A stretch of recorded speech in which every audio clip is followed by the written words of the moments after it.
Welcome to a new episode of Out from the Horrorbox. In today's episode, we're getting to our third part in the Friday the 13th series. So, this is when things get a little different, strange, weird.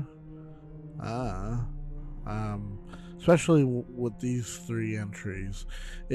You can tell this is where they were like, okay, well, where do we go from here?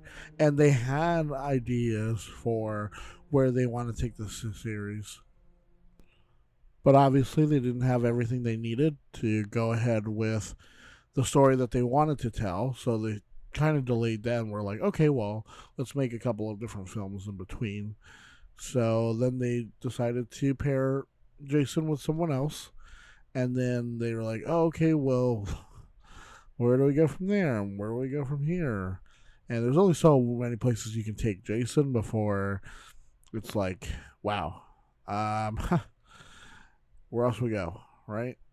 Disneyland, the Caribbean, to England. Then is it really even like a Friday the 13th? I mean, space is the final frontier, but we'll get there. Recently, Jason might actually be living again. And by that I mean, according to producer Roy Lee, who was producer behind It and The Ring, he recently spoke with Bloody Disgusting about his upcoming movie, Barbarian. That's when the subject of a new Friday the 13th movie came up. He said for now, he couldn't say much, but he did tantalizingly tease that we may be hearing something more concrete soon. Quoted, that one is something that I would love to talk about. You may be hearing something by year's end on that front. And yeah, I mean, it's not very much. It's nothing super concrete. It's nothing more than just like his speculation.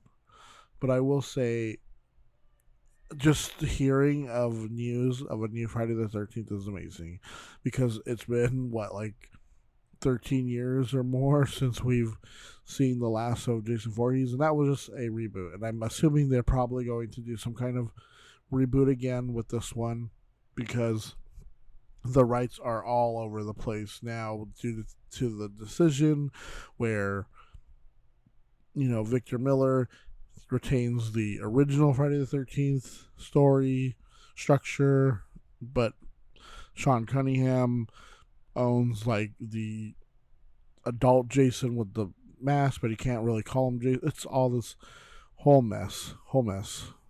They're gonna do what they're gonna do to make that money.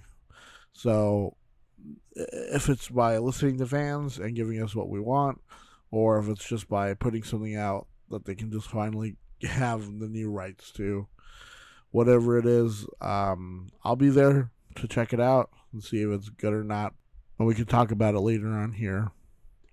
For now, let's go over how we got here, what the story is so far, and kind of catch up with Mr. Voorhees himself. Previously on Friday the 13th. We are now 6 movies deep into the Friday the 13th franchise. After Mrs. Voorhees went on a killing spree in the first film, Jason Voorhees has come back to terrorize the camp counselors of Crystal Lake for the second, third, and fourth time. In our fourth installment, the introduction of Tommy Jarvis started to drive the narrative once the child killed the franchise's main antagonist. Time jump ahead to a teenage Tommy Jarvis. He is now in a halfway house. A killer in a hockey mask starts their killing spree, and once our main protagonists kill the mass murderer, we find out it's not Jason, nor Tommy, but Roy. If you're asking yourself, wait, who's Roy? You're not the only one. Roy was the father of a kid at the halfway house who was murdered by another halfway house resident. Yeah, he decided to take up the mantle of Jason Voorhees to commit his crimes. At the end of this, we see Tommy donning the hockey mask. But disregard that bullshit, because Tommy is now the protagonist. Sometime after the previous events, Tommy and his friend who cares go to the gravesite of one Jason Voorhees. Tommy is looking to, once and for all, destroy the body of the killer that terrorized his childhood. Unfortunately, when Tommy drives a metal rod into Jason's heart, lightning strikes and Frankensteins the corpse. Now Jason lives. Tommy tries to get the help of the local sheriff, but the only one who believes him is the sheriff's daughter, Megan. They team up to try and stop Jason's rampage and eventually lure the immortal revenant back to the lake to drown him. Jason follows Tommy out to a boat on the lake. Tommy is able to tie a boulder around Jason's neck. Jason pulls Tommy under the water. Megan goes out to help, is caught freeing Tommy, and uses the boat propeller on Jason. He releases her. Tommy is saved with some CPR, and Jason floats to the bottom of the lake, waiting for his chance to rise again.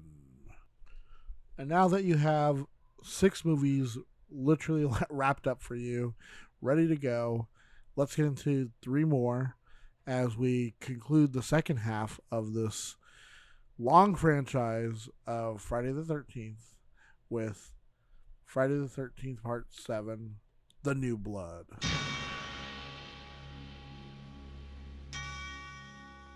This is the one you've been waiting for. What's happening to me? Your psychokineses and these delusions are... No, you're not listening to me! The one you've been asking for. Hey, Tina, isn't this the way they wear their jackets back in the mental hospital? Concentrate. Concentrate, Tina! The one you've been dying for. You people give me the creeps. Okay, you big hunk of a man, come and get me. Jason is back.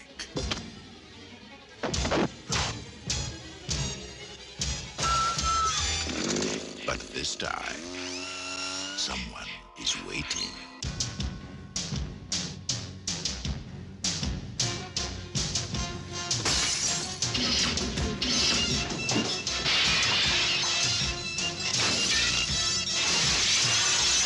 Jason? Tina, don't go in there!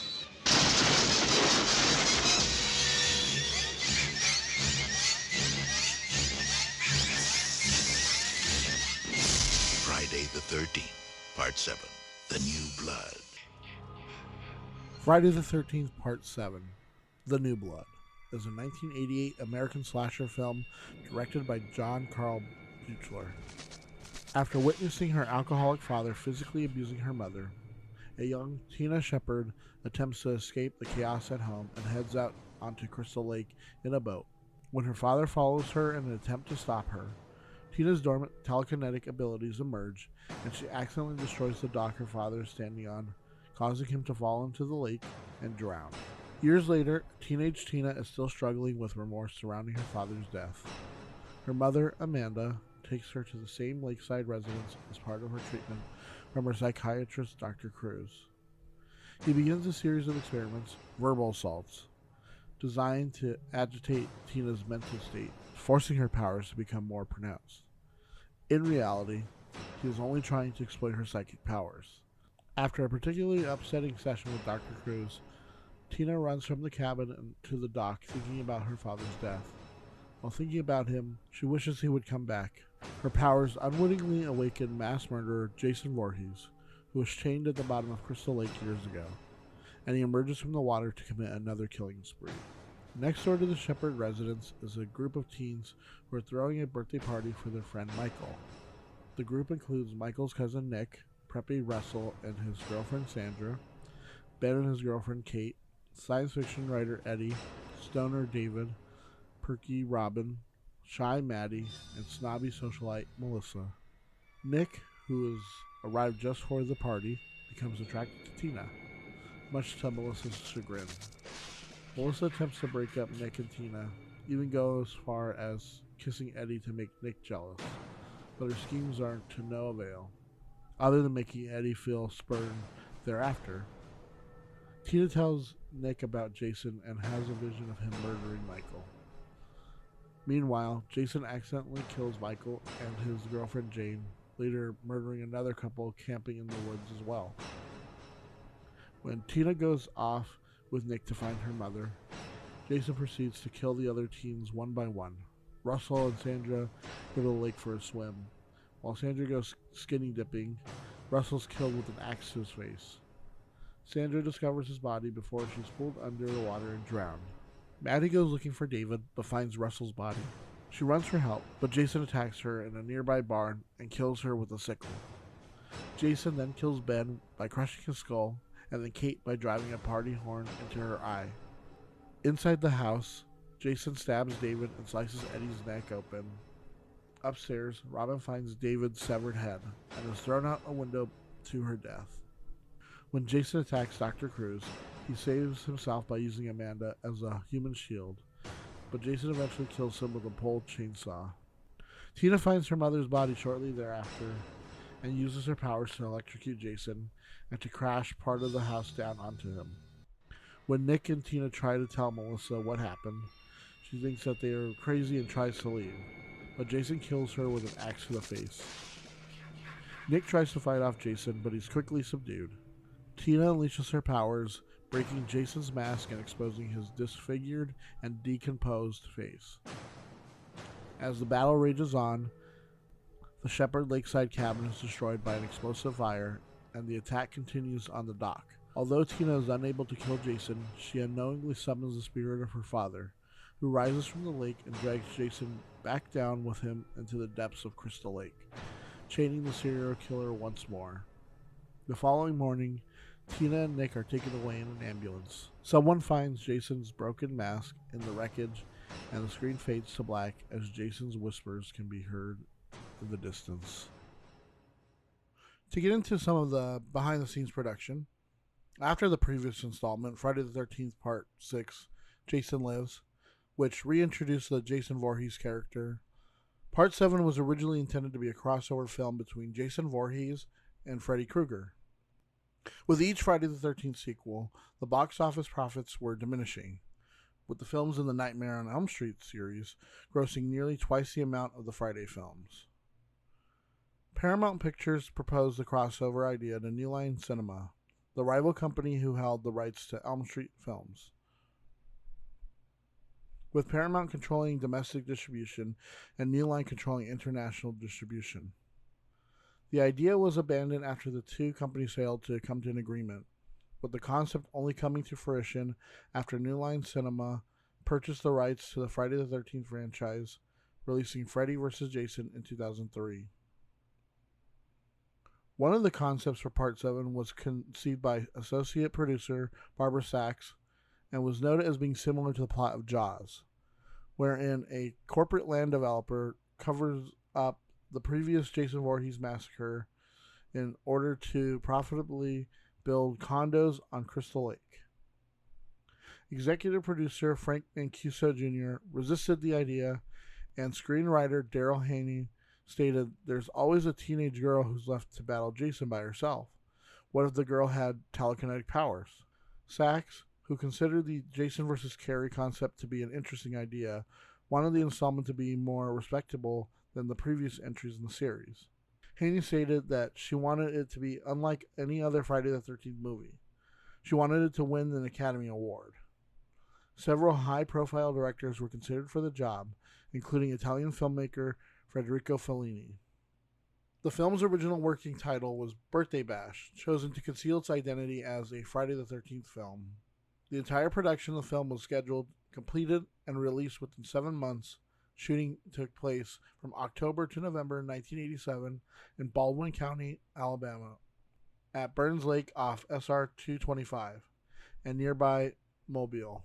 This film marks the first of 4 appearances by Kane Hodder as Jason, the only actor to ever reprise the role. Although C.J. Graham, who had portrayed Jason in Part 6, was initially considered, Hodder was ultimately chosen based on his work in the film Prison, for which the New Bloods director Carl Buechler had worked on as a special effects makeup artist. In that movie, Hodder filmed a scene in which his character, a prisoner executed in the electric chair, rises from the grave. Hodder himself had suggested to Buechler that he have maggots coming out of his mouth during the scene to heighten the effects of decomposition, and went on to film the sequence with live maggots spilling out of his mouth. Buechler remembered Hodder's commitment to the part when casting the new blood, and chose Hodder over Graham. Graham expressed disappointment as he had hoped to reprise the role of Jason and make himself synonymous with the character, as Boris Karloff had with Frankenstein's monster, but ultimately expressed satisfaction with Hodder's portrayal and said that he bore no ill will about not being asked to return. Hodder would go on to make cinematic history for the longest uninterrupted on-screen controlled burn in Hollywood history, for the scene in which Tina causes the furnace to shoot flames at Jason. Hodder was actually set on fire by an apparatus rigged so that the ignition could be captured on film, as opposed to being edited in later with trick photography. Hodder was on fire for a full 40 seconds, a record at the time. Though one contemporary critic noted that the film is nearly devoid of blood and gore by 80s slasher standards, several explicit scenes of gore were cut in order to avoid an X rating. Among these were the murder sequences of Judy, who was originally bashed against a tree in her sleeping bag 6 times instead of 1, Maddie, who originally had a sickle jammed through her neck, Ben's death, which showed Jason crushing his head into a bloody pulp, Kate's death revealed the gory aftermath of a party horn to her eyeball, Eddie's head hit the floor, a shot of Russell's face splitting open with a large blood spurt, Dan's original death with Jason ripping out his guts. Amanda Shepard's death originally showed Jason stabbing her from behind, with the resulting blade going through her chest and subsequent blood hitting Dr. Cruz. Dr. Cruz's death showed Jason tree trimming saw violently cutting into his stomach, sending a fountain of blood and guts in the air. Melissa's original death had Jason cleaving her head in half with an axe, with a close-up of her eyes still wriggling in their sockets. The box set DVD release of all films and the single deluxe edition have all these scenes available as deleted scenes in rough work print footage. However, the deluxe edition features more additional footage than the box set. Now, how about we get into some trivia behind the scenes for this film and a little bit about the movie in general.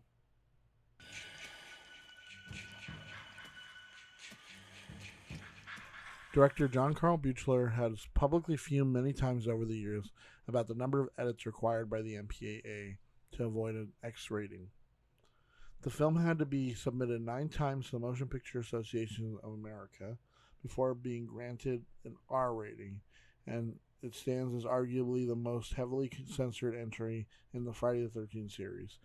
And if anyone out there doesn't really understand like the MPAA, Motion Picture Association of America, they're the ones that everyone has to go through when they submit films for ratings, and sometimes the way that they count like strikes that would cause like not strikes but like that would cause it to be rated X as opposed to R, or even like from PG-13 to R, or from like say R, well, because we don't use X anymore, we use NC-17 now.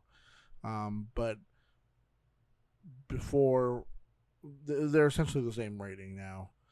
But yeah, so like you could get, at least back then, it was more like, oh, you show too much nudity, X. Show too much blood, X. You show two men kissing, automatic X. So like back then, it was very easy to get the MPAA to push you into that X rating, and this might have been, let me see, so it was 80, what was it, 88, so oh yeah, so PG-13 was already around, but that was only because Indiana Jones and the Temple of Doom and Gremlins. That's the reason why we have PG-13, because before we only had PG, we had G, PG, R, and X, and now the reason we have PG-13 and NC-17 is because there were movies coming out that were a little more heavy on like darker tones and were considered PG, but then they were like, okay, well, we need something in between so that it lets parents understand, like, okay, this is a little bit, it's not R, but it's a little bit more than PG. And that's why PG 13 was around. And then the reason why we got rid of X is because X was a lot of people associated that with like triple X films, so like pornography. And so I think that's why they got rid of it and they created NC-17, no children under 17. It's essentially the same thing. X worked the same way. If you were under, I think it was, if you were under 18, you weren't allowed in the film at all. Now it's NC-17 is if you're under 17, you're not allowed in the film at all. Crazy times back then. Just so strange that we still do this too. I think we need to reevaluate the way we do this stuff too, because I think some films have taken advantage of the PG-13 and where they push it enough, but they don't push it all the way. But then it's like, okay, but you're pushing it there. You're still pushing it to that point. Like, why? I don't know. That's a whole discussion for another day. Let's talk about the next point. Jason's mask in this film was cast from the same mold as the original mask from Friday the 13th, Part 3, but was modified slightly. In addition to the damage seen on the mask, the axe cut and propeller damage, the edges of the mask have been trimmed to make it smaller, to allow more of actor Kane Hodder's head to be seen, which makes sense. Obviously, there had been a lot of like, one thing I do like from, at least from, 3 to, I would say, at least this one, because the next one 2, but something that they've kept consistent is that there is damage to the mask, and in certain areas, like where he was cut with the axe, and then where the propeller damaged it, and where parts of it were like cut off. So it makes sense. I like the continuity of that. The first 3 films in the series each featured a new protagonist. Then the next 3 sequels centralized the character of Tommy Jarvis, which is what we've basically been doing with the series. Is we've been kind of dividing it up like that. This film was subtitled The New Blood, with the intention of Tina becoming a protagonist who would reoccur in further sequels. Although, as we'll see with the next one, that idea will be shelved, and we'll explain it in the next film. 1988 was the first year, and this was very interesting, I found. The first year in which all 3 of the then top horror franchises, Halloween, Friday the 13th, and A Nightmare on Elm Street, all released new films in the same year. Friday the 13th Part 7, The New Blood, A Nightmare on Elm Street, The Dream Master, and Halloween 4, The Return of Michael Myers. Additionally, the first Child's Play was also released in 88, as were Hellbound, Hellraiser 2, and Phantasm 2, all of which would also become major horror franchises. Just think about that. In one year, if you were alive then and were conscious enough to go see these and remember them, you could, in 1 year, see Halloween 4, I think it's The Nightmare on Elm Street, The Dream Master. I think that's the 4th one, because it's Dream Warriors, Dream Master, then Dream Child. Yeah, because then Freddy Dead is 6. Yeah, that's right. Okay, and then you'd also see New Blood, and then you'd also see Hellbound, Hellraiser 2, Phantasm 2, Child's Play. Just imagine like that year is chock full of like, at least like for some, like Halloween 4, like that was Michael's return. Like that, this one is considered by many to be one of the best ones. Child's Play, that's such a great film. Hellbound, Hellraiser 2 is an amazing film. It's one of those rare times where like the sequel I think is better than the original. Dream Master, I think I remember that one, but it's not as memorable, but it is A Nightmare on Elm Street. And then Phantasm 2. I do think because it's crazy because it's like it took a while from Phantasm getting made to the Phantasm 2, because that whole series, I'd love to do a whole thing on that, because that whole series has its own like rich history of like I think Don Coscarelli, like just getting it financed and putting things together when he can. Crazy. Daryl Haney now admits the conclusion of Tina's dead dad coming out of the lake to save her was a stupid mistake. She's one of the producers. John Carl Buechler thought that if they were going to do it, then Tina's dad needed to come up out of the water looking almost as decayed as Jason, since he was supposed to have been dead at the bottom of the lake for just as long. Buechler was overruled by co-producer Barbara Sachs, who thought it looked equal parts disgusting and silly. So instead, they threw some traces of mud on the guy's face and called it good, which is dumb. I think the other producer and the director were right, and they shouldn't have been overridden, because that's kind of dumb, especially when you think about it. Like, he just pops up, he's got some like splotches on his face, and you're like, wait, what? Like when you watch the film, you're just like, wait, what? I feel like that's sillier than him looking like a kind of like a decaying zombie. Like, that would actually make sense, because it'd be like his body got like reanimated and it comes up and it pulls Jason down. It's like, oh, okay, that people would understand that. Him having just like these kind of swatches of like mud on his face, ridiculous. It doesn't. You're like, wait, so is it his ghost? Was he just down there waiting like perfectly like that?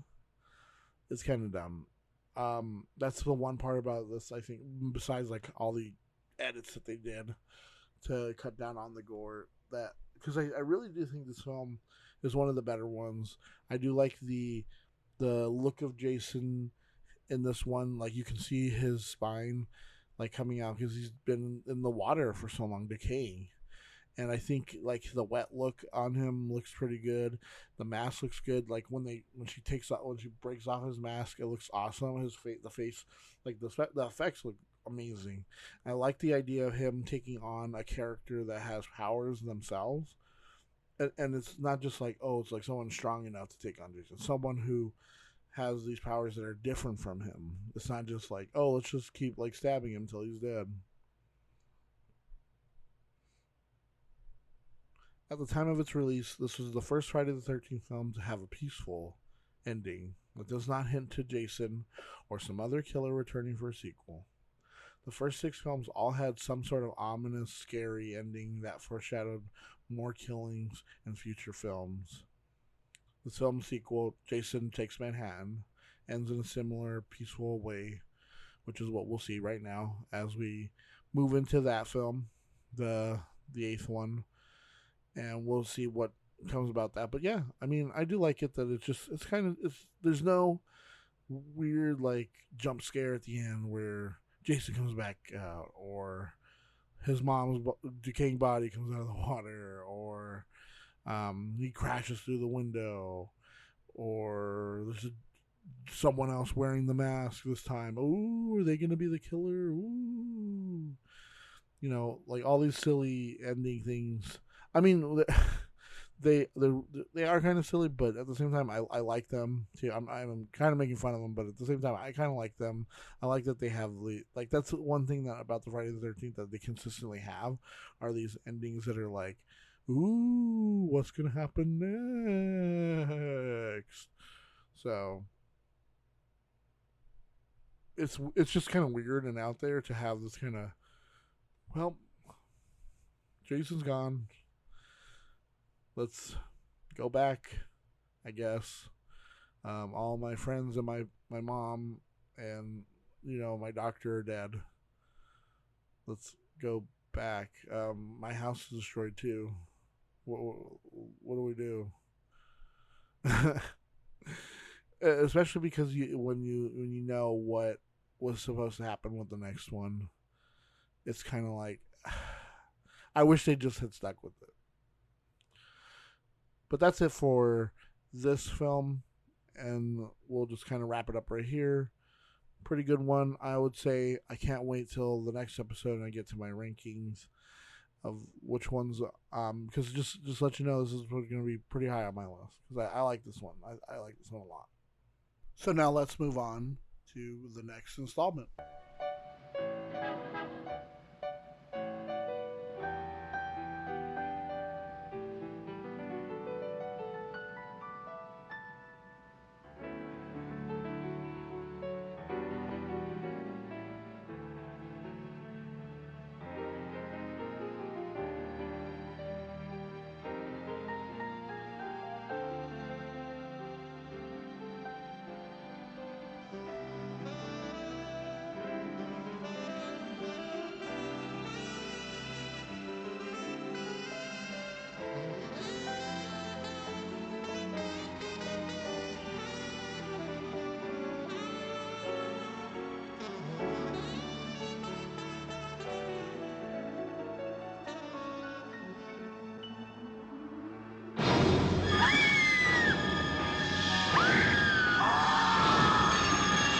Friday the 13th, Part 8.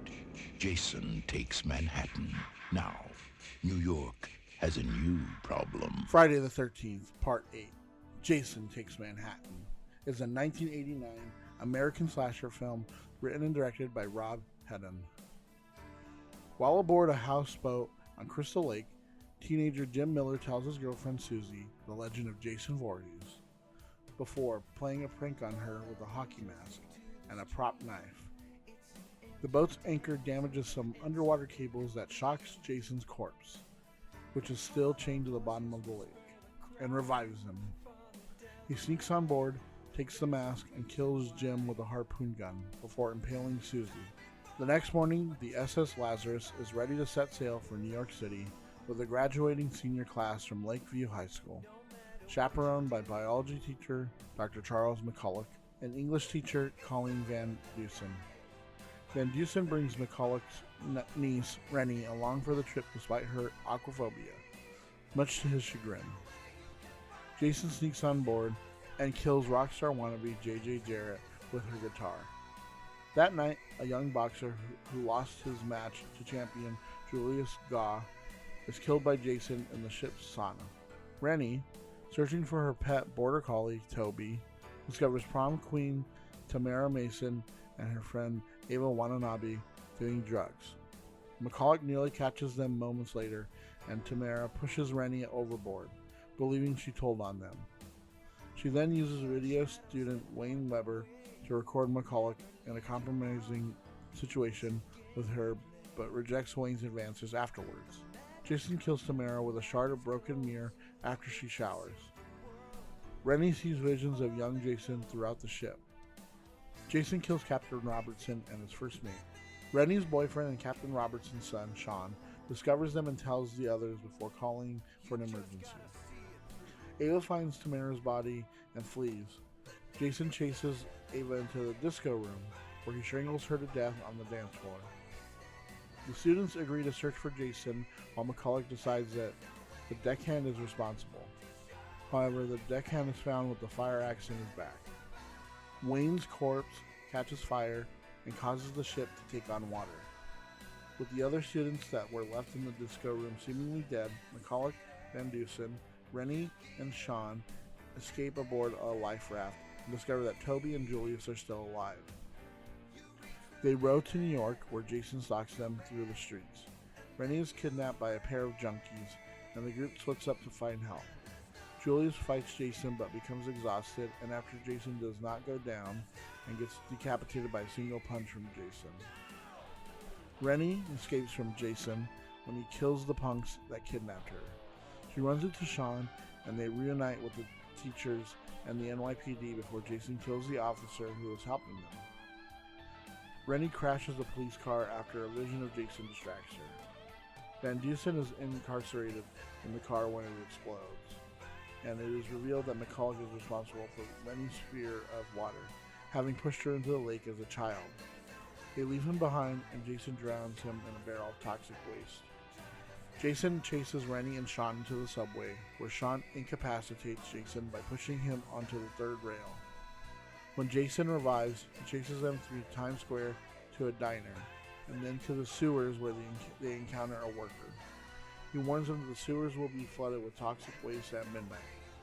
Jason appears, kills the worker, and knocks Sean unconscious. Rennie throws a vat of toxic waste into Jason's face. She and Sean climb a ladder as Jason staggers after them. The sewers flood, and Jason, reminded of his childhood drowning, vomits water. The waste water overcomes Jason, causing his face to melt away. When the water recedes, Sean and Rennie witness what appears to be Jason as an unconscious child. Sean and Rennie make their way back to the street where they are reunited with Rennie's dog Toby in Times Square. So this is the production behind Part 8, Jason Takes Manhattan. After the disappointing box office gross of Friday the 13th Part 7, The New Blood, director John Carl Buechler began developing a follow-up which reprised the character of Tina Shepard, again facing off against Jason Voorhees after her release from an insane asylum. Meanwhile, Laura Park Lincoln, who had portrayed Tina Shepard, co-wrote with her husband an alternative screenplay which Tina working as a psychologist for troubled girls. Lincoln's co-star in The New Blood, Kevin Spiritus, also wrote a screenplay which recasts the events of The New Blood into a long dream, with his character as the killer. Paramount, however, opted to assign the project of a follow-up to writer-director Rob Hedden, marking his debut feature. A former employee of Universal Studios, Hedden strove to devise a screenplay in which the antagonist, Jason Voorhees, would travel outside the setting of Camp Crystal Lake, the primary location of the previous 7 films. The biggest things we could do with Jason is to get him out of that stupid lake where he's been hanging out, Hedden said. One of Hedden's original ideas was to set the film solely aboard a cruise ship with Jason hiding in the lower levels, described by Hedden as a little bit of Das Boot and a little bit of Aliens, with a claustrophobic feeling, storm at sea, and that sort of stuff. The alternate concept was to place Voorhees in a large city, such as New York. Hedden commented, everything about New York was going to be completely exploited and milked. There was going to be a tremendous scene on the Brooklyn Bridge, a boxing match in Madison Square Garden. Jason would go through department stores, he'd go through Times Square, he'd go into a Broadway play, he'd even crawl onto the top of the Statue of Liberty and dive off. Ultimately, after receiving approval from Paramount Pictures of both concepts, Hedden decided to combine them, with the first act of the film occurring aboard a ship and the second on the streets of Manhattan. This decision was mainly due to budgetary restrictions from Paramount, as filming exclusively in New York City cost more than the studio was willing to spend. In addition to the shift in setting, Hedden stated he wanted to examine the character of Jason Voorhees as a child, which appears in the film in the form of hallucinations experienced by Rennie Wickham, the heroine. To conceal the fact that it was a Friday the 13th film, the initial working script circulated under the title Ashes to Ashes. The film was shot in April 1989 at 7 locations in the United States, although the primary filming locations were in British Columbia, Canada, particularly Vancouver. The alleyway scenes were shot in Vancouver. After filming wrapped in Los Angeles, the rest of the film was shot on location in New York City, including Times Square. The Times Square sequences were shot while pedestrian onlookers observed the scenes and attracted numerous Friday the 13th fans. Kane Hodder, who portrayed Jason, recalled pointing at one fan in between takes, after which she fainted. According to Hedden, the cost of production in New York City was not feasible given the film's budget, which is why large portions of it were shot elsewhere. The budget for the film was estimated at around $5 million. At the time, it was the most expensive film produced in the series.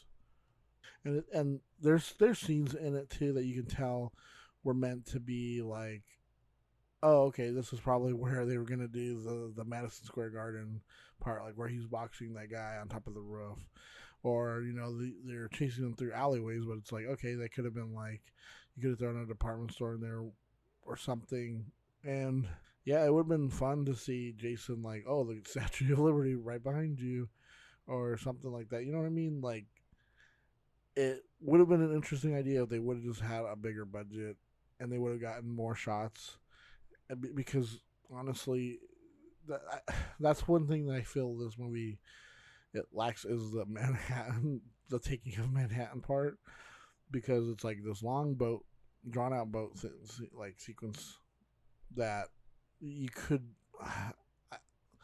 if they had a bigger budget and was going to go for more of New York, that could have been like the first, like third, like of the film, and then the last two halves would have been just in New York. But the fact that it's like, oh, it's two, it feels like two scripts put together. It really does. That it's like, oh man, like, oh, we're gonna do some kind of like boat thing, and then oh, we want them in Manhattan too. I feel like there could have been a different way you could have got him to Manhattan. Maybe like we've seen later in the series with like a SWAT team or a team put together to get him. Maybe they capture Jason and they bring him to a facility outside of New York, and then he breaks loose and he goes on a rampage through the city.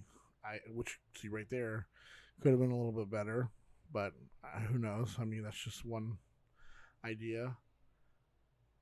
But I do like that they were thinking outside of the box for, yeah, 7 movies of just at Camp Crystal Lake over and over again. There's only so much you could do, so much you could say, like, oh, why are people still going there? Why are people still living there? Because after a while, it's like, it has this reputation. And, like, they even address that. And I think and Jason Lives, where they renamed the town to Forest Green or something, because because Camp Crystal Lake had this reputation of people dying so often. So I feel like there's only so far you could take it. So to get into some trivia on Friday the 13th, Part 8, Kane Hodder says that one of the most fun parts of his 10 years as Jason were the scenes in Times Square. He says the spectators were lined up and down the block watching the filming, and he didn't want to take off the mask to destroy their illusion of Jason. He said that every once in a while he'd turn his head and look at them and watch them all go crazy, which is a testament to like just how big like Jason was at the time.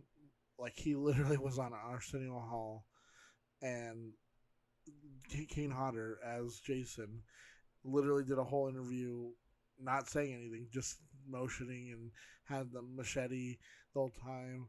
And it's just like, dang, that's crazy, dude. Like, just how big this movie was. Oh, well, like how how big like this character had gotten from the early 80s to the end of the 80s. And yes, like literally just crazy that like people would go this crazy. And that's why I'm like, I don't know why you wouldn't work together like with like the whole rights thing for who owns what. Like, because you guys would make so much money together just by putting your differences aside and working together on this on a new film again. It's ridiculous, especially and how many years it's been since we had a last film. Ridiculous. Rob Hedden originally wrote more of the movie to be set in New York. He had written scenes at Madison Square Garden, the Brooklyn Bridge, the Statue of Liberty, and the Empire State Building. But Paramount told him the budget would not allow him to spend that much time in New York, so he was forced to rewrite the film and spend more time on the cruise ship. Hedden says he agrees with fans who complain that not enough time is spent in New York, given the title, which, though, like we kind of went over, it's just due to the budget, and honestly, I don't think they were ever gonna, unless you did it now again, like you remade it as Jason Takes Manhattan now. I think they could get away with it, but because I think you have like a strong enough fan base that everyone they'd be like, oh, okay, yeah, we can justify spending this much money. I think at the time, well, this was the 8th film in a whole series of films. It's just kind of the same thing over and over again, and I think that's why they were kind of reluctant to be like, here's more money, go ahead and shoot some more there. So, In the original script, when Jason makes it to the dock, a dog starts barking at him and he kicked it. Kane Hodder, who was playing Jason, felt that kicking the dog was going too far, so the scene was dropped, which is probably a good thing because I think then at that point, Jason goes from being like the slasher you want to see kill all the people to being like, oh no, this dude needs to die. He's a horrible piece of shit. Because that's one thing you don't do in any kind of media is you show them hurting an animal, because as soon as they do that, the audience is going to be like, oh, I don't care what you do. You hurt that dog. You hurt that cat. All the gloves are off. You better die.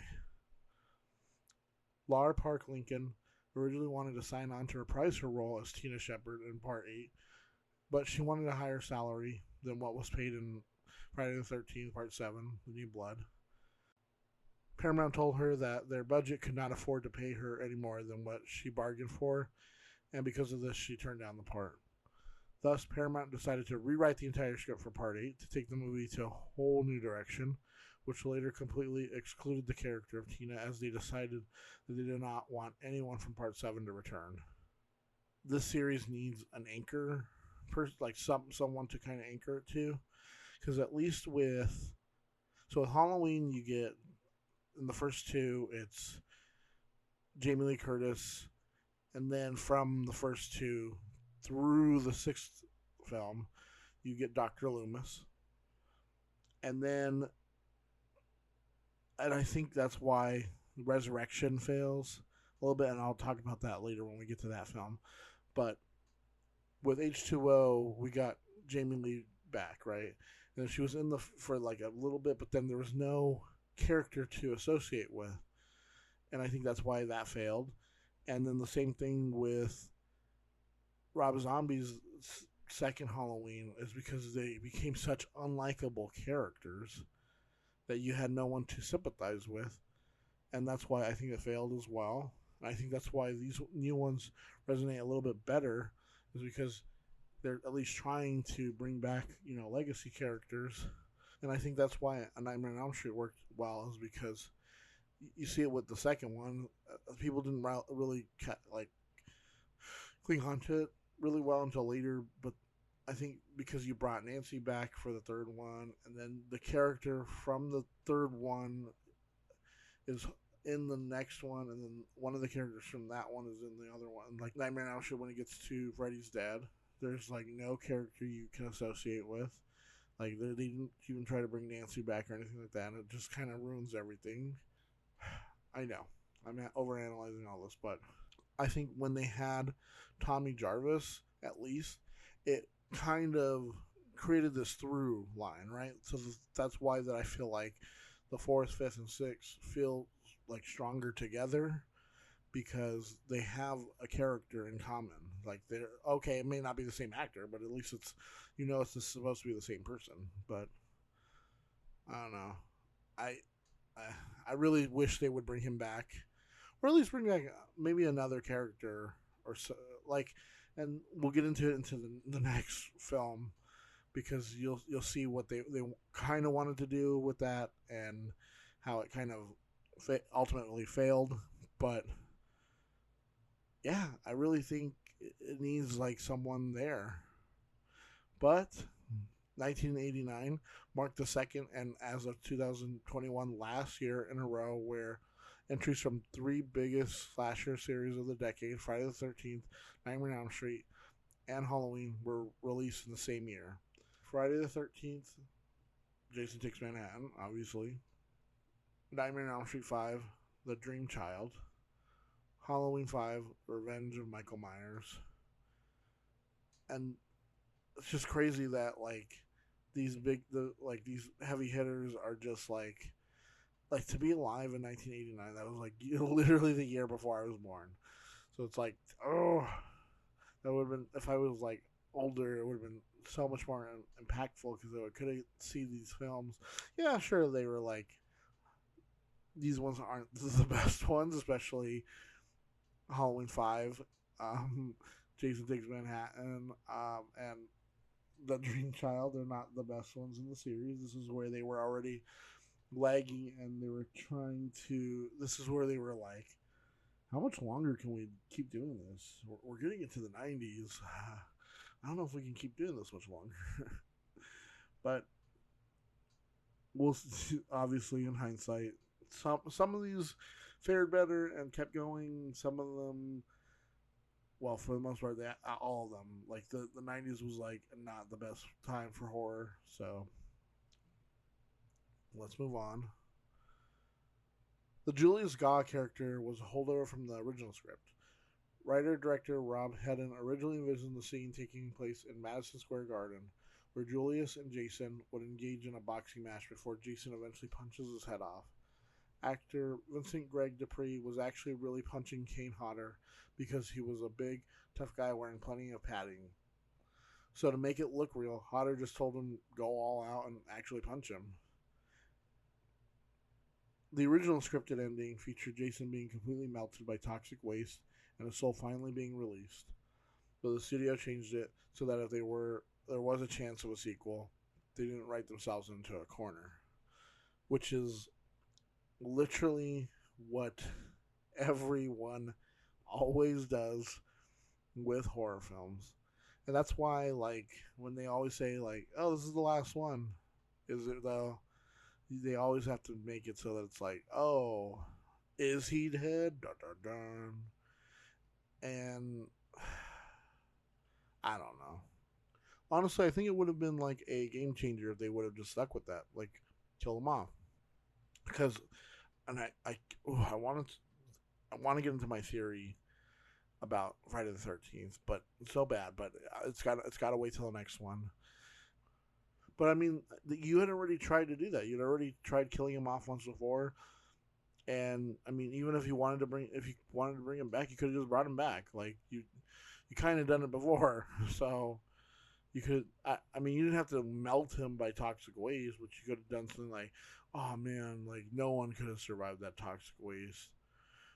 And then that's it. But then you could have just started, and I don't know, whatever. There's a bunch of things you could have done, but I think they wrote themselves into a corner by doing Takes Manhattan, because like where else were you going to go from there, right?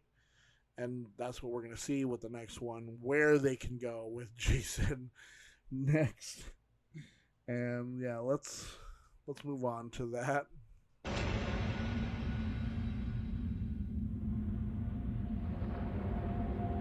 Horror has many faces. Death wears many different masks.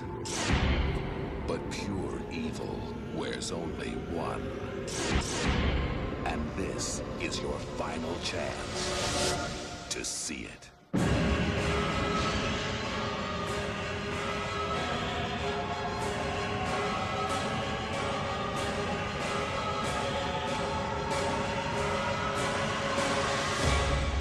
Jason Goes to Hell.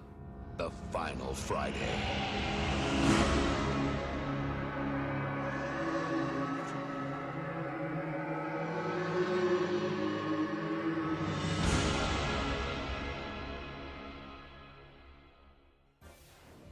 Jason Goes to Hell, The Final Friday is a 1993 American supernatural slasher film directed by Adam Marcus and produced by Sean S. Cunningham. Written by Dean Lorey. A few years after his supposed demise in Manhattan, Jason Voorhees has been inexplicably resurrected and returns to Camp Crystal Lake, where he stalks a lone woman. The woman, who is actually an undercover FBI agent, lures Jason into an ambush, where heavily armed FBI and SWAT agents obliterate him. Jason's remains are sent to a morgue, where his still beating heart entices the coroner to eat it, allowing the killer's soul to possess him. Jason, in the coroner's body, escapes the morgue, killing another coroner and the 2 FBI guards in the process. At Crystal Lake, Jason finds 3 partying teens and kills them. When 2 police officers are called to investigate the murders, Jason kills one of them and possesses the other. Meanwhile, bounty hunter Crichton Duke discovers that only members of Jason's bloodline can truly kill him, and he will return to his original, near-invincible state if he possesses a family member. The only living relatives of Jason are his half-sister Diana Kimball, her daughter Jessica, and Stephanie, the infant daughter of Jessica and Stephen Freeman. Jason makes his way to Diana's house, where Stephen bursts in and attacks him. In the chaos, Diana is killed and Jason escapes. Stephen is waiting for Diana's murder and arrested before meeting Duke, who reveals Jessica's relation to Jason. Determined to get to Jessica before Jason does, Stephen escapes from jail. Meanwhile, Jessica is dating tabloid TV reporter Robert Campbell. Stephen goes to the Voorhees house to find evidence to convince Jessica, but falls through rotten boards. Robert enters the upstairs room and receives a phone call that reveals that he is attempting to spice up the show's ratings by emphasizing Jason's return from the dead, having stolen Diana's body from the morgue for this reason. Jason bursts in and transfers his heart into Robert, while the body he left melts. Jason leaves with Stephen in pursuit and attempts to possess Jessica in order to be reborn, but Stephen hits him and takes Jessica into his car. Stephen temporarily stalls Jason by running him over. When he tries to explain the situation to Jessica, she disbelieves him and throws him out of the car before going to the police station. Jason arrives at the police station and kills all the officers in his path to Jessica, whom he almost possesses before Stephen stops him again. The chaos allows Duke to escape from his cell. Now believing Stephen, Jessica goes with him to the diner to retrieve Stephanie before Jason does. When Jason arrives, he is attacked by the shop's owners, whom he kills, along with waitress Vicky Sanders, who managed to shoot him with a shotgun and impale him with an iron rod. Jessica and Stephen discover a note from Duke, telling him that he has Stephanie and demanding that Jessica meet him at the Voorhees house alone. Jessica meets Duke and is given a mystical dagger, which she can use to kill Jason permanently. A police officer enters the diner where Robert, possessed, transfers his heart into him. Duke falls through the floor, and Sheriff Landis and Officer Randy confront Jessica. Landis is accidentally killed with the dagger, which Jessica then drops. Jason, possessing Randy, attempts to be reborn through Stephanie, but Stephen arrives and severs his neck with a machete. Jason's heart, which has grown into a demonic infant, crawls out of Randy's neck. Stephen and Jessica pull Duke out of the basement as Jason's heart discovers Diana's body and slithers into her vaginal orifice, allowing him to be reborn. While Stephen and Jessica attempt to retrieve the dagger, Duke distracts Jason and is killed with a bear hug. Jason turns his attention to Jessica before Stephen tackles him through a window.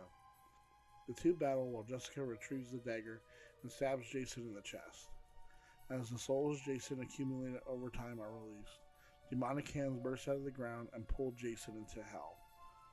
Stephen and Jessica then reconcile and walk off into the sunrise with their baby. Later, a dog unearths Jason's mask while digging in the dirt. Freddy Krueger's laugh is heard as his gloved hand bursts out of the dirt and pulls Jason's mask into hell. As we get into the production behind the scenes of how this movie was made, which in itself is a very interesting topic, and we can get into a bit later. I just want to talk about how, as a kid growing up in the 90s, this was the closest Friday the 13th to me that I remember seeing, being put out, having promotion for. So for me, I just want to put there and let everyone know that, to me, this was the Friday the 13th that I watched a lot. I went back and obviously I watched the first one and like a couple of the other ones, especially like Jason Takes Manhattan and so like the New Blood and all that later. But this was the one that I remember watching the most and one that I really do like. I know that this is one that most people don't like. This is one that they say where it like kind of goes off the rails, even though it's like, I don't know what much more rails you can go off of when your killer keeps coming back year after year, or is resurrected by lightning, or fights someone who's telekinetic. I mean, the series has gone on for so long that at some point, obviously, it was going to be something like this. I mean, not exactly like this because this is a particular set of things that help to really shape this production and the final product. So let's just get straight into production on Jason Goes to Hell. Paramount Pictures, who had previously released the 8 Friday the 13th films, negotiated with New Line Cinema over the rights of the series, and ultimately granted New Line rights to the Jason Voorhees character, but retained control of the Friday the 13th title. So that's why you see this one is not Friday the 13th Part 9, Jason Goes to Hell. This is Jason Goes to Hell, the final Friday. New Line placed Cunningham's idea for a Freddy vs. Jason film on hold, prompting him to generate a different script to proceed that plotline. Cunningham's original idea would later manifest as Freddy vs. Jason in 2003. The studio courted John McTiernan and Toby Hooper to helm the film. Adam Marcus, who served as an apprentice for editor Susan E. Cunningham, was brought in by Cunningham to direct the film under the notion that he must remove Jason's hockey mask. Cunningham has denied ever telling Marcus to find a way to get rid of that effing mask. However, Marcus rebukes Cunningham's claims and insists that he did not have that level of creative control. Cunningham had also demanded the events of Friday the 13th Part 8, Jason Takes Manhattan, be ignored. The filmmaker's initial pitch saw Elias Voorhees, Jason's brother, digging up his body at the beginning of the film, eating his heart, taking on his supernatural powers, and embarking on a similar killing spree. Jay Hughley was hired to flesh out Marcus's idea into a script. According to Marcus, he had originally written the character of Steve Freeman to be Tommy Jarvis from Part 4 to 6. Hughley's draft was reportedly 10 kinds of awful and impossible to understand. Cunningham hired Dean Lorey to scrap Hughley's work and write a completely new script within 4 days, removing Elias Voorhees from the story as Lorey felt that Jason must be the central character. Lorey's initial idea for the film saw Jason caught in between a gang war in Los Angeles. However, an impending production start immediately shot down the writer's pitch.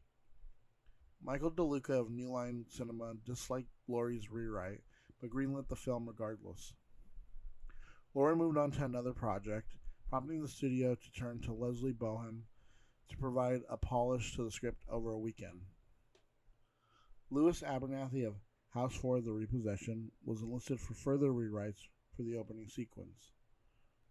The film marked Adam Marcus's debut feature.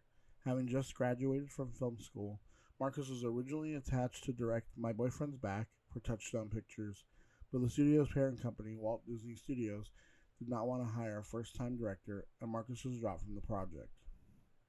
Marcus, who was a lifelong fan of the Friday the 13th series, developed a story in which Voorhees is destroyed at the beginning of the narrative, only to manifest in the bodies of other people and continue his rampage.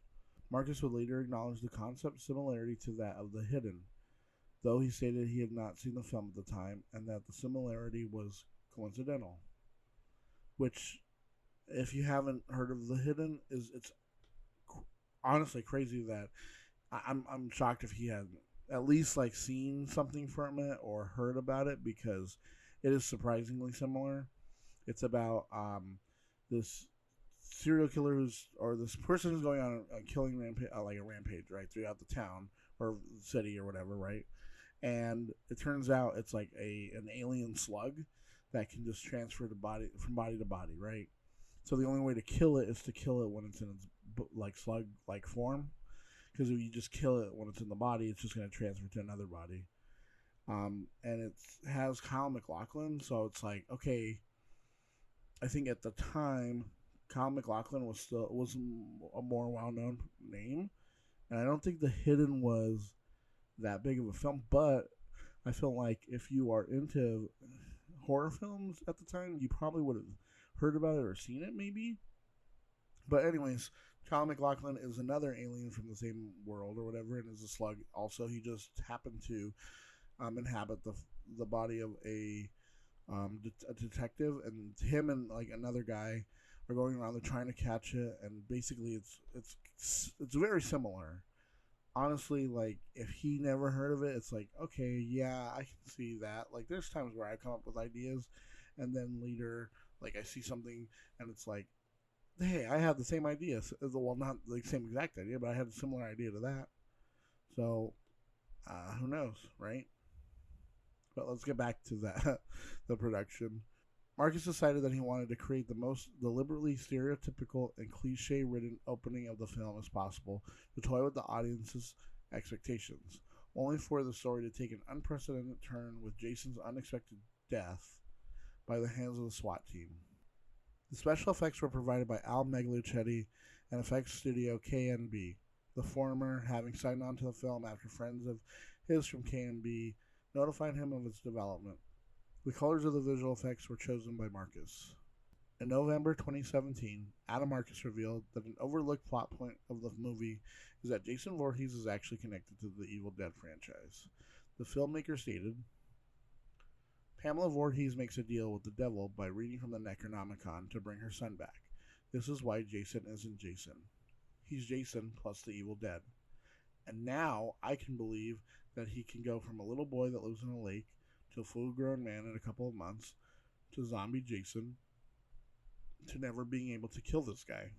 That, to me, is way more interesting as a mashup, and Evil Dead creator Sam Raimi loved it. It's not like I could tell New Line my plan to include the Evil Dead because they don't own the Evil Dead. So it had to be an Easter egg. And I did focus on it. There's a whole scene that includes the book. And I hope people would get it and could figure out that's what I'm up to. So yes, in my opinion, Jason Voorhees is a Deadite. He's one of the Evil Dead.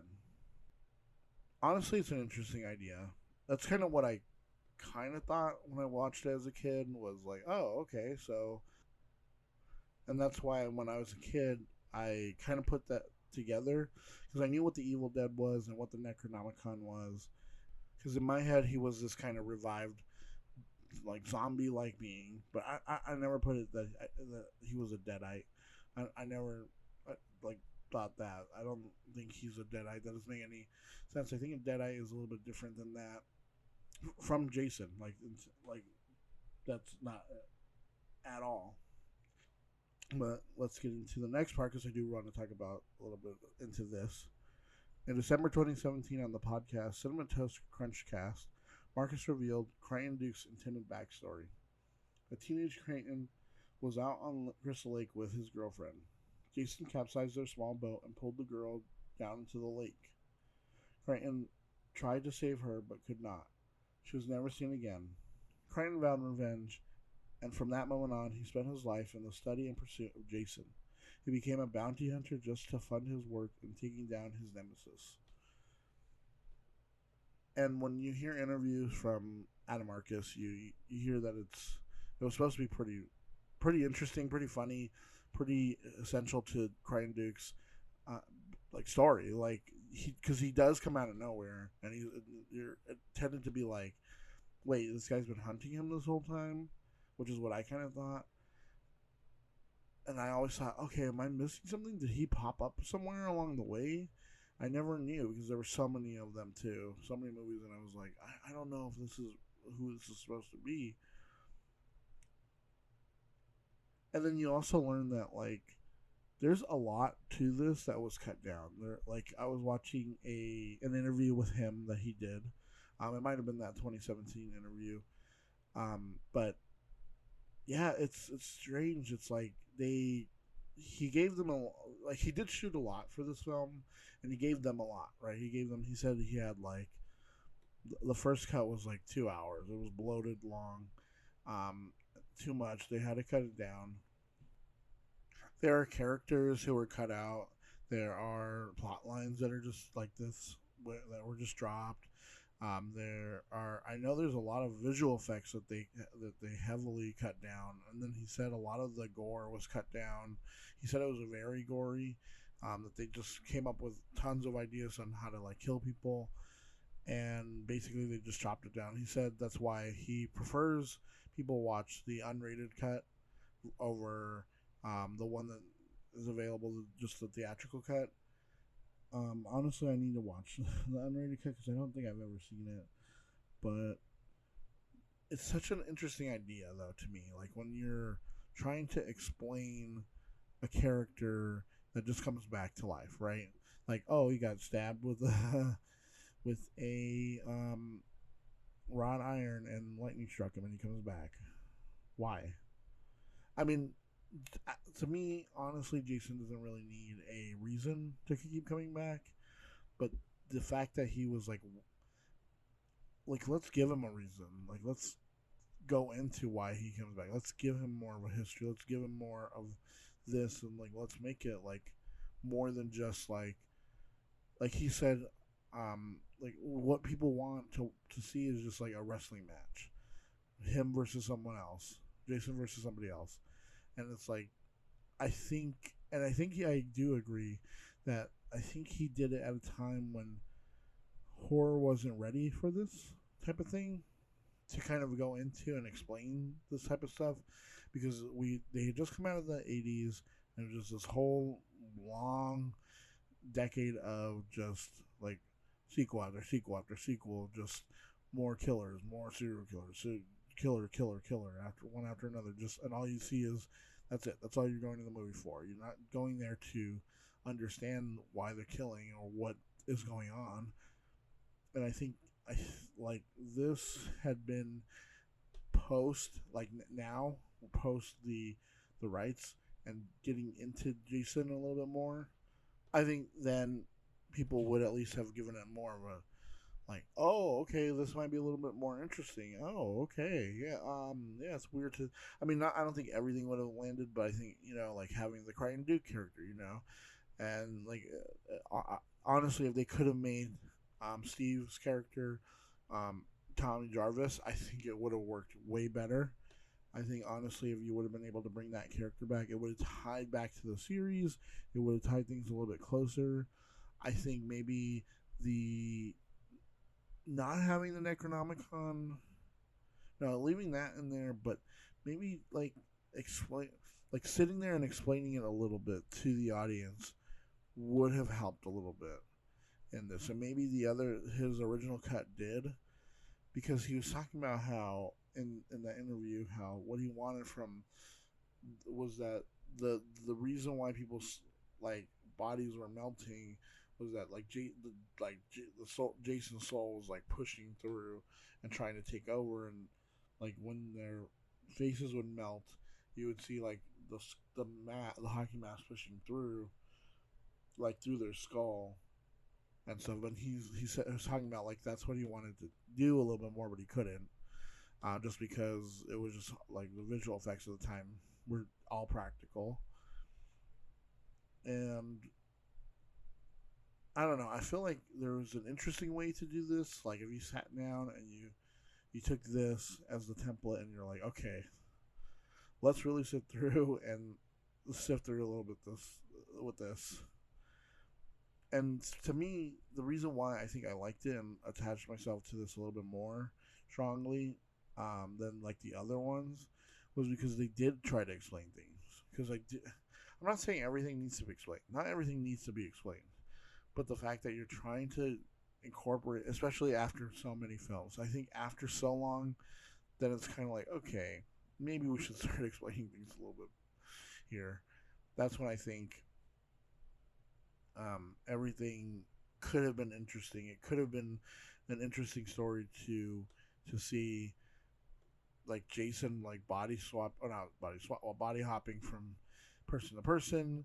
Although it's like you do create some plot holes, like with okay, like he's going to try and bring himself back by taking over his sister or whatever, his half sister's body or whatever. But then Steve accidentally kills her, and then he just leaves. Jason just leaves. When it's like, but then later, he's able to come back with her dead body. So it's like, so does he need a living body, or does it not matter? And then I don't know.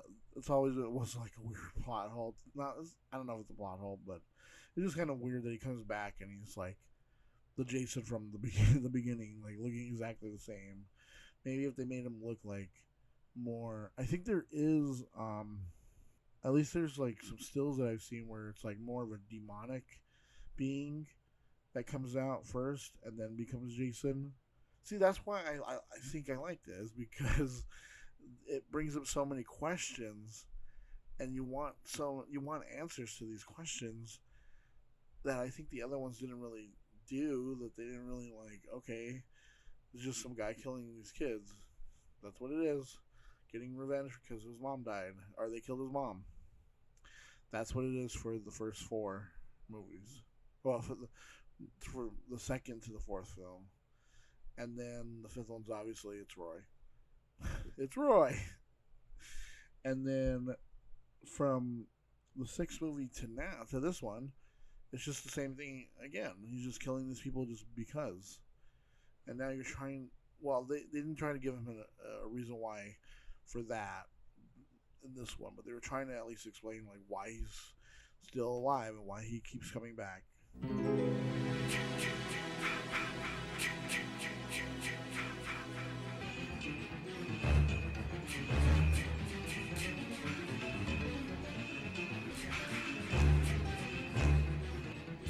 So some of the trivia for this is that there is a 3-issue comic adaptation of Jason Goes to Hell, the final Friday, written by Andy Mangels, was published by Topps Comics.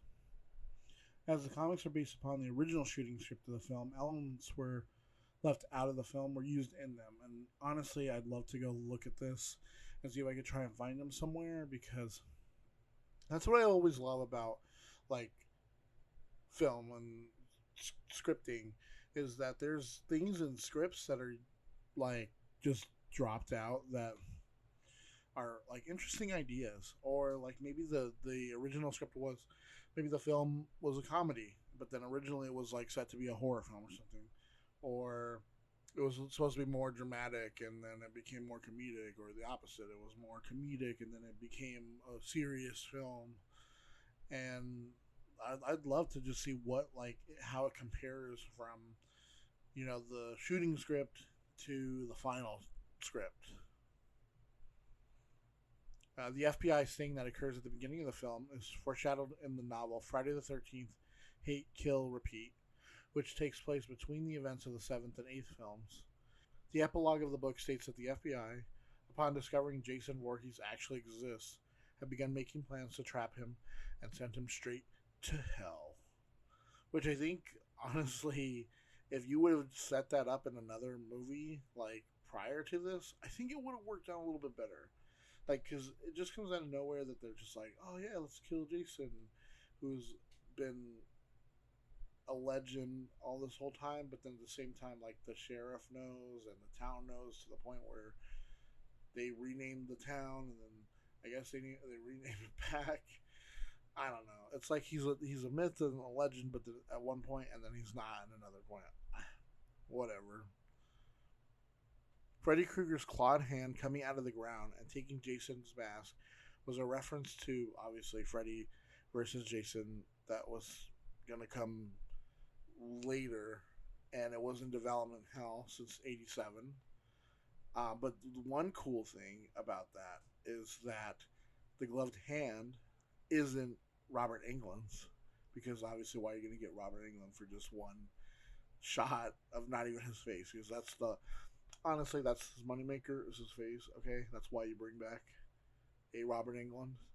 So the person whose hand that actually is Kane Hodder. So Kane Hodder is actually playing both Freddy and Jason in this film.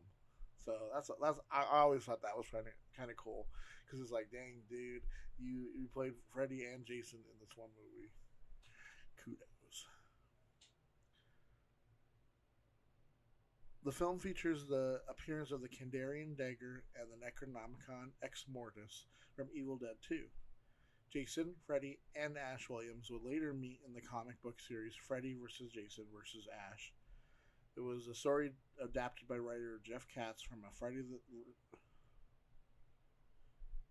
It was a story adapted by writer Jeff Katz from a Freddy vs. Jason 2 screenplay treatment, and had been written in 2004. And again, he made a sequel to that storyline. So it was Freddy versus Jason versus Ash, the Nightmare Warriors.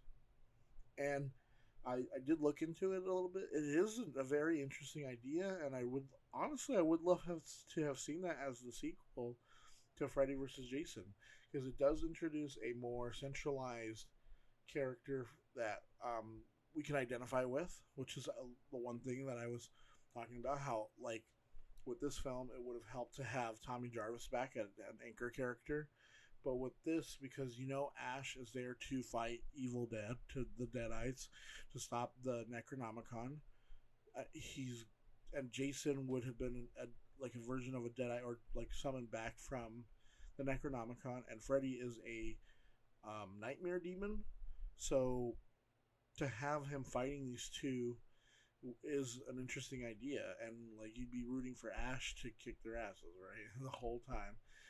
And honestly, it would have been a way that you could have widened your scope of like who you could bring in later too. Like, because honestly, if you're gonna do Freddy versus Jason versus Ash, and Ash has a chainsaw, why not do? Why not throw like a Leatherface in there? If you're bringing hell on earth, why not have like a Pinhead come out of it? Like, oh, somebody finds like this box because they think they're gonna be able to use it to stop the Deadites, or finally imprison Freddy in hell, and it turns out, we unleashed Pinhead and the Cenobites. I don't know. I honestly, I love the idea of these people, or these what started off as like just like serial killers that evolved into more and had their own mythology, that like did they interact in this world. And it's kind of like, when you see Freddy versus Jason, you're like, shouldn't they maybe they should be working together, right? To just massacre this whole town. But then you realize that each one's gonna be like jealous because they have their own way of killing. Freddy kills in dreams, and when you're killing people in real waking world, and you're on a murdering rampage, Jason's gonna just keep killing people off. Of course, Freddy's gonna get jealous and want to kill you, and they just keep butting heads like that, and then you can just keep going from there. Honestly,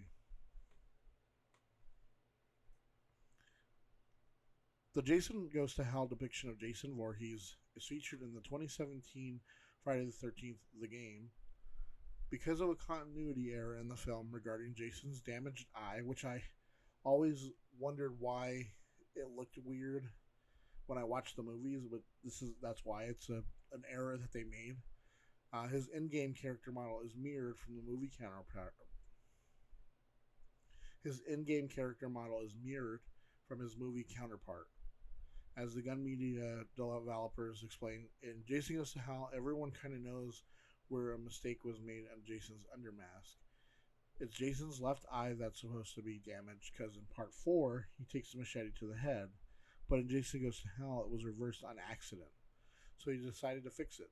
The game officially reveals Jason's facial appearance from underneath the mask, which was not seen in the film. And honestly, it is a good progression from part 8 with the toxic waste or whatever, because you do see like the bone.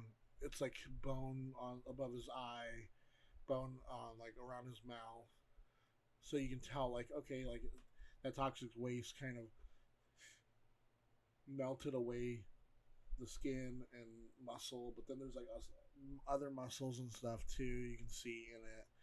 And yeah, I mean, it is a pretty good progression, because the one thing that I feel like everyone always forgets is that, and even though Sean Cunningham wanted to,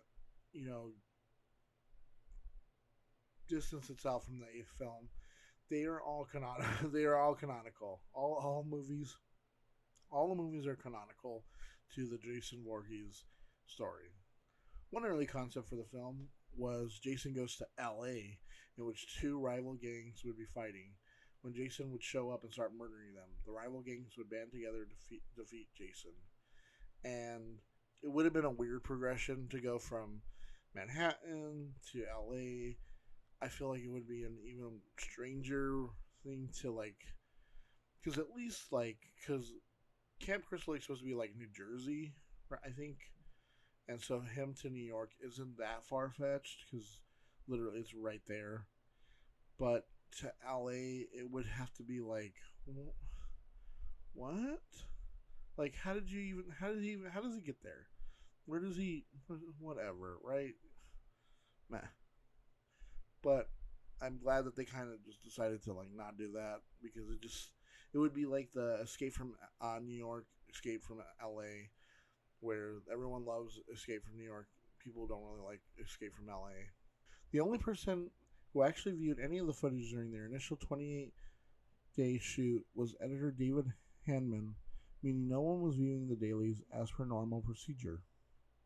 This was all too focused on moving to the next thing to stop and make sure that they got what was usable. A lot of it wasn't. Adam Marcus had made as many first director's mistakes as you'd expect. For example, he originally had an 8-minute sequence in non-stop slow motion, The Diner Massacre, and the various conversation scenes dragged on so long not even Mystery Science Theater 3000 could make them funny or interesting. They were only able to salvage around 45 to 50 minutes of Marcus's original work. So as much as 43 minutes of the final film came via reshoots and repurposed footage. During this process, storylines were completely dropped. Aaron Gray, who plays Diana's character, and the sheriff being engaged in planning their honeymoon, while others were added via creative editing, Carrie Keegan and Steve Culp's characters having been a couple. That's one of the waitresses at the diner, and his friend who's a cop. They also compressed some vital scenes, such as Crying Duke explaining the rules. Even after all that, Sean S. Cunningham still found the finished film beyond embarrassing, saying, Adam came to me and said, the last thing the fans want is to see Jason going through Camp Crystal Lake chopping up teenagers again. Of course, it was the only thing they wanted to see, and Adam delivered the movie that was not so good.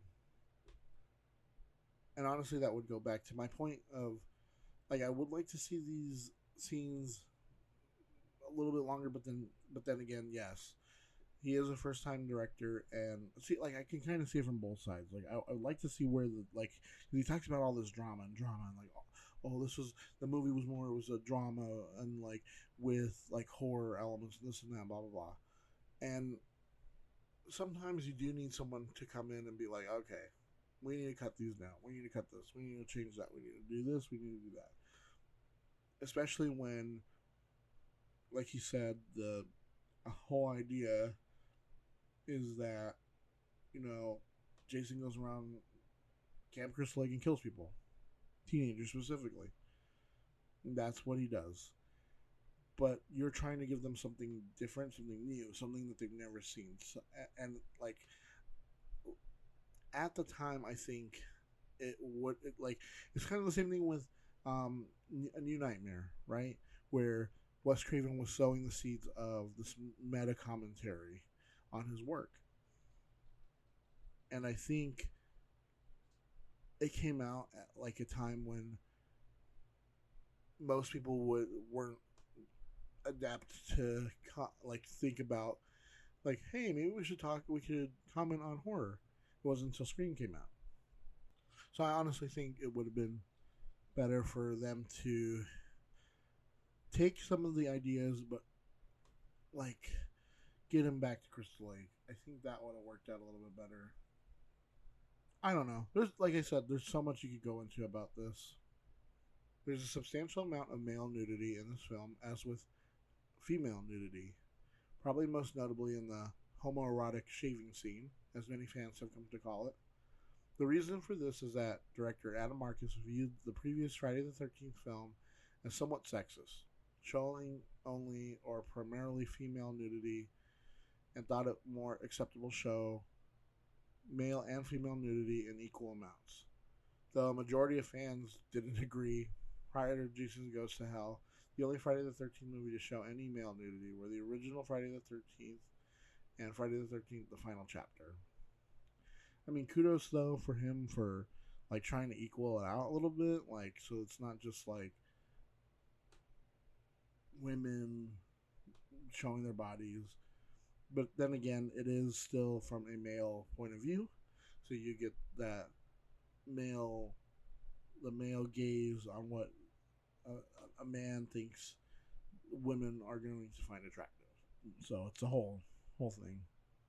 Okay, so here's where we're gonna get into a little bit of. I've been putting this off till I guess now to talk about it, because then we'll eventually get to it in the next one, in the next story, because it will start to like write itself. But at the end of the film, when the portal to hell opens, Freddy Krueger's glove emerges to snatch Jason's hockey mask, right? If one accepts that Freddy was in hell following his defeat in Freddy's Dead, The Final Nightmare, which was released in 1991, but actually set in the future, interesting timeline clues emerge. Namely, Freddy's Dead took place, according to the beginning crawl, 10 years from now. As noted, Freddy's Dead, The Final Nightmare came out in 1991. However, the Nightmare on Elm Street companion website opted to interpret 10 years from today as 10 years from 1989. Events of the prior film to The Final Nightmare, A Nightmare on Elm Street 5, The Dream Child, which came out in 1989. In any event, if Jason Goes to Hell follows the event of Freddy's Dead, then it must take place in either 1999 or 2001. Because, see, here's the thing. So, Friday the 13th, in the opening, says it's set today, which would have been, the first one came out, what, 1980? So, if you keep following that along, and the second one takes place right after the first one. The third one takes right after the second one. And the fourth one takes place right after the third one, right? Or not, I think there's like a year between one of them or something. I think it's between the second and third one. But anyways, it's been like maybe like a year or so by the time you get to the fourth one, right? But then we jump ahead in time to Tommy Jarvis when he's in, like, I think he's supposed to be like 17 or 18 in A New Beginning. So if he's, I think that's what, like, I think it's supposed to be like just a few years. Okay, well, they jump ahead. So the year that it's supposed to be, it's not what year it is that it came out. So it's actually ahead of itself. And so then basically, I think the way that it works out is that Freddy versus Jason is actually set in the time it's actually supposed to be set. But this one, yeah, it's supposed to be like 1999 or like 2001 or something. So then, yeah, like so with the last couple of them, because I think with the New Blood and Jason Takes Manhattan, it's supposed to be like one right after another. So with that, that would have been set in like the 90s, even though it came out in like the 80s, and it has all the whole style of the 80s, but it's still like, so like Friday the 13th is supposed to be, is like, when you watch those films, it's like, yeah, it's one back to back to back, and then it's like bam, jumps ahead like a whole like decade. And yeah, it's crazy, especially because of like because like I said, Freddy versus Jason is in continuity to the stories. And so then, if that is true, and that all the Friday the 13th are in continuity, and we saw Freddy's glove pull Jason's mask, that since that's in continuity, the 10 years from today has to work itself into this film as well. Crazy, ridiculous, I love it, because it's just one of those things where it's like, it's a whole nother movie that's influencing this movie, which they didn't even probably think about. But like when you look at it now, it's like, oh, okay, yeah, so it must be set then, but it's like, it's not. You can tell it's not. And I just love it. I love this movie. I know it's not great. I know, guys. I know it's not a good movie.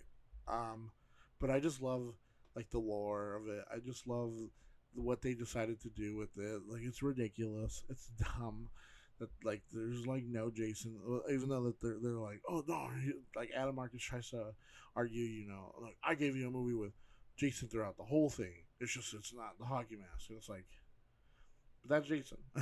that's who Jason is. Um, it, it does give you a lot to think about and a lot to talk about, especially because it's like, since this film is canonical, like I kept saying, is it? Because see, the thing is, like, what constitutes the continuity, right? Like, because so Jason came back with the lightning striking him, right? But then he also was survived under the water for like maybe like a year or so, or a few. I see, whatever. If people are gonna argue about this one, you gotta argue about the other ones. I'm not defending any one or anything or whatever, but you know what I mean. You gotta look at it as like it's all fantasy. It's all make believe. Just go with it. Like, just have a good time of just watching this movie that's ridiculous and out there, and just have fun with it. All right, guys. So we're getting into some territory of higher kill counts. You can tell because we're in the latter half of the series. I think that's pretty much what they were going for in these later films. We're just trying to raise the body count as much as you can, especially from I think like just like the first and second and third, because I know that there's not really too many to begin with. But then you get into Friday the 13th, Part 7, The New Blood, and 15. That's pretty high kill count, honestly. I'm looking at a list of it's them in order of highest to lowest. Sorry, from lowest to highest. And right now we're in a streak that's just like from one to the next, and then that they put The New Blood at number 6 for 15 because obviously that's where it sits. But with Friday the 13th Part 8, Jason Takes Manhattan, he kills 15, but you could count as many as 18. There are a couple of accidents here, as well as a guy who Jason throws into a mirror at a diner, but there's no confirmed kill there.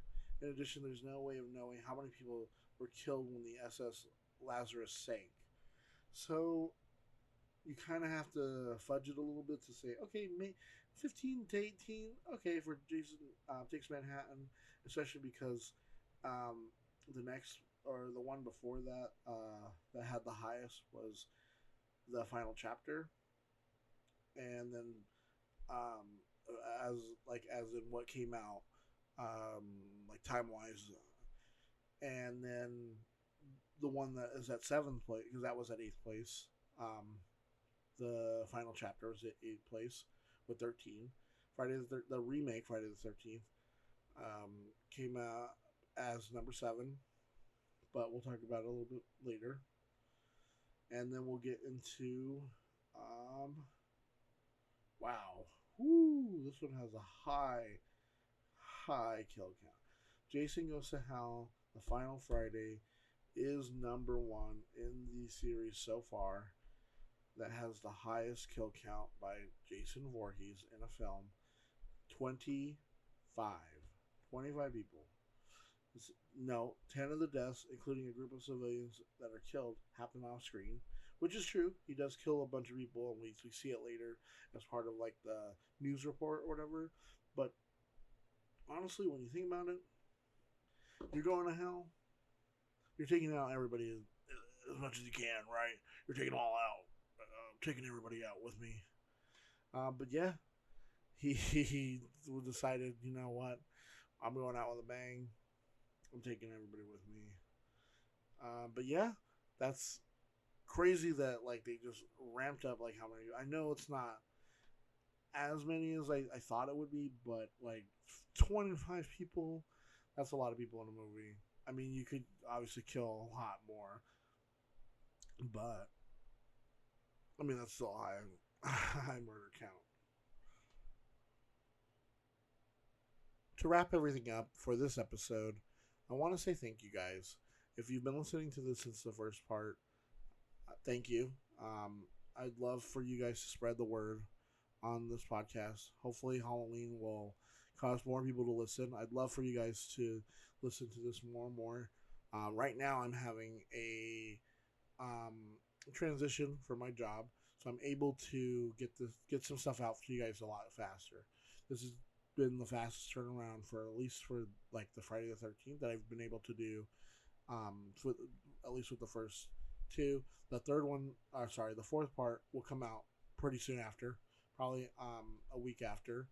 I'm gonna try and get some more of the Oops All Scaries and get you some more spooky tales in there.